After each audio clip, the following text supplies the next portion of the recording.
ಬಂಧುಗಳೇ, ಏನಿವತ್ತು ಕರ್ನಾಟಕ ರಾಜ್ಯ ಕೋಲಾರ ಜಿಲ್ಲೆ ಮಾಲೂರು ತಾಲೂಕಿನಲ್ಲಿ ಸುಮಾರು ಫ್ಲೈಓವರ್ನ ಒಂದು ಕಾಮಗಾರಿಯನ್ನು ಪ್ರಾರಂಭ ಮಾಡಲಿಕ್ಕೆ ಮಾನ್ಯ ಶಾಸಕರು 2800 ಕೋಟಿಯನ್ನು ತಂದಿದ್ದೀವಿ.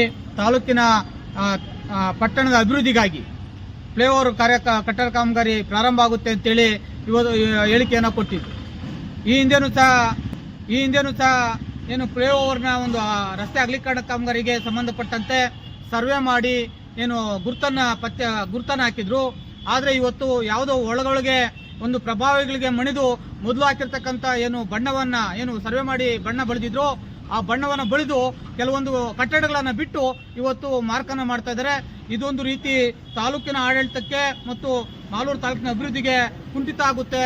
ನಿಷ್ಪಕ್ಷಪಾತವಾಗಿ ಪಕ್ಷಾತೀತವಾಗಿ ಯಾವುದೇ ಒತ್ತಡಕ್ಕೆ ಮಣಿಯದೇನೆ ಏನು ಇವತ್ತು ಹಿಂದೆ ಸರ್ವೆ ಮಾಡಿ ಬಣ್ಣವನ್ನು ಬಳಿದಿದ್ರು ಅಲ್ಲಿವರೆಗೂ ಸಹ ಕಾಮಗಾರಿಯನ್ನು ಪ್ರಾರಂಭ ಮಾಡಬೇಕು ಅಂತೇಳಿ ನಾನು ಕರ್ನಾಟಕ ದಲಿತ ಸಂಘರ್ಷ ಸಮಿತಿ ವಿನಂತಿಸುತ್ತೆ.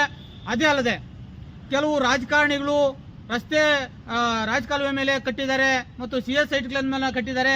ಇವತ್ತು ಅವರು ಹೆಚ್ಚಿನ ಪ್ರಭಾವವನ್ನು ಮನೆ ಶಾಸಕರ ಮೇಲೆ ಮತ್ತು ಜಿಲ್ಲಾಧಿಕಾರಿಗಳ ಮೇಲೆ ತಾಲೂಕು ಆಡಳಿತದ ಮೇಲೆ ಒತ್ತಡವನ್ನು ಏರಿ ತಮ್ಮ ಸ್ವತ್ತುಗಳನ್ನು ಉಳಿಸ್ಕೊಳ್ಳೋದಕ್ಕೋಸ್ಕರ ಮಾಲೂರಿನ ಅಭಿವೃದ್ಧಿಯನ್ನು ಕಡೆಗಣಿಸ್ತಕ್ಕಂಥ ನಿಟ್ಟಿನಲ್ಲಿ ಪ್ರಯತ್ನ ಪಡ್ತಾ ಇದ್ದಾರೆ.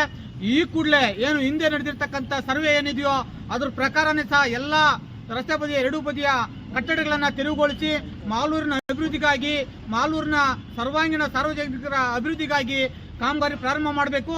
ಇಲ್ಲದೆ ಹೋದರೆ ಕರ್ನಾಟಕ ದಲಿತ ಸಂಘರ್ಷ ಸಮಿತಿ ಯಾವುದೇ ಕಾರಣಕ್ಕೂ ಏನು ಈ ಅಭಿವೃದ್ಧಿ ವಿಚಾರದಲ್ಲಿ ಹಿಂದೇಟಾಕಲ್ಲ, ಅಭಿವೃದ್ಧಿ ವಿಚಾರಕ್ಕೆ ತೊಂದರೆ ಕೊಡಲ್ಲ. ಆದರೆ ಈ ರಸ್ತೆ ಅಗಲೀಕರಣ ಮಾತ್ರ ಏನು ಮಾರ್ಕ್ ಮಾಡಿದಾರೋ ಅದ್ರ ಪ್ರಕಾರ ನಡೀಲೇಬೇಕು ಅಂತೇಳಿ ಕರ್ನಾಟಕ ದಲಿತ ಸಂಘರ್ಷ ಸಮಿತಿ ಒತ್ತಾಯಿಸುತ್ತೆ.